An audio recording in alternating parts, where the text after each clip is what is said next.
Generally આપણે કઈ કસરતો કરવી જોઈએ એ પણ આપણને ખબર હોવી જોઈએ. જેમ કે આપણે શું છે કે જો આપણને ડાયાબિટીસ હોય, બીપી હોય, બ્લડ પ્રેશર હોય કે પછી આપણું વજન વધારે હોય તો જનરલી આપણે શું 30 થી 40 મિનિટનું વોકિંગ કરવું જોઈએ. વોકિંગ કરવાથી શું સારી એવી કસરત થાય છે. 30, 40, 45 મિનિટ તમે જો વોકિંગ કરશો તો તમને ફાયદો થાય. એમાં પણ શું હોય છે કે બીના રોકે કરવી જોઈએ. એકદમ રોકાઈ ના જવાય. વચ્ચે ચાલુ કરો તો જે તમે તમારી કેપેસિટી હોય એ રીતે ચાલુ કરો. પહેલા 20 મિનિટ, 25 મિનિટ, પછી આમ પણ જો મેન ફાયદો તમને 40 થી 45 મિનિટ કરશો તો થશે. એટલે વોકિંગ એક સારી એક્સરસાઇઝ છે. દરેક રોગો મોસ્ટ ઓફ કામ લાગે છે. અને બીજી એક કસરત છે કે આપણે શું કહીએ તો કે પેટમાં કોઈને બી કઈ ગેસ રહેતો હોય, પાચન બરાબર ના થતું હોય, ઉબકા ઉલટી એટલે ગેસ સંડાસમાં તકલીફ હોય કે કોઈ પેટના નાના નાના મોટા રોગ હોય એટલે કહેવાનો અર્થ છે અબડોમિનલમાં કઈ તકલીફ હોય તો તમે એબડોમિનલની કસરત કરી શકો છો પેટની. તો કે શું કરો તમે કદાચ પેટને થોડી વાર આમ અંદર લો અને પછી ધીરે બહાર છોડો, અંદર લો, છોડો, અંદર લો, આમ અંદર લઈ જાઓ પછી છોડો. એ રીતે તમે થોડી પેટની કસરત કરી શકો. બીજી બી તમે તમને જે તમારા અમુક યોગ અમુક આસનો કરી શકાય છે. પણ કશું ના થાય તો પછી છેલ્લે આ કરો અને છેલ્લે વોકિંગ કરો. તો શું પેટના દરેકે દરેક અવયવોને કસરત મળી શકે છે. બીજી એક કસરત છે આ અસ્થમા માટે બહુ અસરત કામ લાગે. અસ્થમા એટલે કે પેલો દમ ચડે, ખાંસી આવે, જૂની ખાંસી.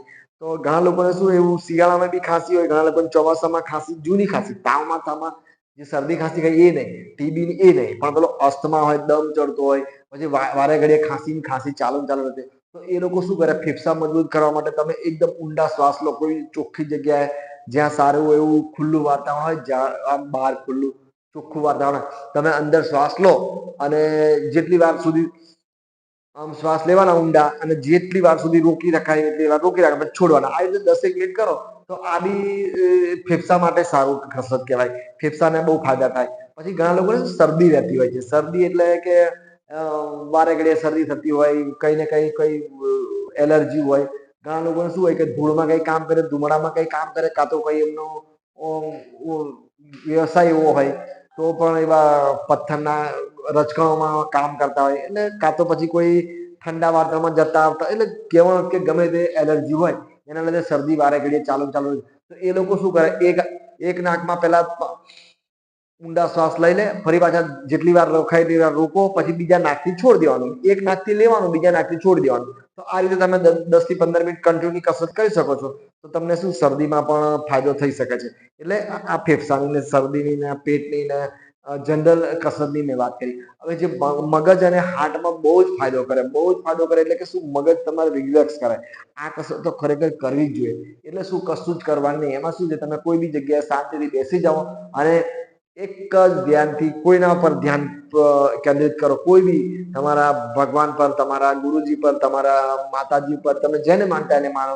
એમાં કદાચ તમારું ધ્યાન ના પુરવાતું હોય તો તમે એવું કરો કે જો પોતાના પર ધ્યાન કેન્દ્રિત કરવું બહુ સહેલું છે. તમે પોતાના નાકના અહીંયા જે છે ત્યાં શ્વાસ લો અને શ્વાસ રોકો. અરે ખાલી કશું જ કરવાનું નહીં. ફક્ત શ્વાસ આપણો અંદર લઈએ છીએ ને બહાર કાઢીએ છીએ એના ઉપર ધ્યાન કેન્દ્રિત કરો. એટલે ધીરે ધીરે શું છે એ ધ્યાન કેન્દ્રિત શ્વાસ પર જ કરો. ભગવાન બુદ્ધનું કેવું એવું છે કે સૌથી સહેલું ધ્યાન જો હોય તો આ જ છે. તો આ રીતે ધ્યાન કેન્દ્રિત કરવાથી તમને મગજના ઘણા રોગોમાં ફાયદો થાય છે. હવે 10-15 મિનિટ તો કરવું જ પડે ધ્યાન. ધ્યાન કરવું, સંસાર ભૂલી જાઓ બસ. અને એ પોતાના પર કરો, પોતાના પર ધ્યાન ધરો, કાં તો મનમાં ધ્યાન ધરો, કાં તો પછી આ નાકના શ્વાસ પર ધ્યાન ધરો, ગમે તે ધ્યાન ધરો તો તમને ફાયદો દેખાવાનો છે. અને એમાં કહેવાનો અર્થ છે કે તમે 10 થી 15 મિનિટ ધ્યાન ધરો. બધા ઘણા અને આપણા કબીર સાહેબનો બી એક દોહો છે કે જાગ શકે તો જાગ, તેરા સાઈ તુજ મેં. એટલે પોતાના પર ધ્યાન ધરવું બહુ સહેલું છે. અને ધ્યાન ધરવાથી મગજ શાંત રહે છે, માનસિક રોગોમાં ફાયદા થાય છે, હૃદયના બીપીના રોગીઓ માટે તો બહુ જ ફાયદો કરે છે. અને જે અંદર પેલો કોલેસ્ટ્રોલ એનામાં ફાયદો કરે છે. કહેવાનો છે કે બધા જ રોગોમાં ધ્યાન કરવું બહુ ફાયદા કરે છે. તો મેં ટૂંકમાં જેટલા અમુક કસરતો વિશે વાત કરી, બીજા ઘણી કસરતો છે, ઘણા યોગ છે, પણ એ બધા પછી તમને ડિટેલમાં કોઈ વખત કહીશું. સારું, ચાલો ત્યારે.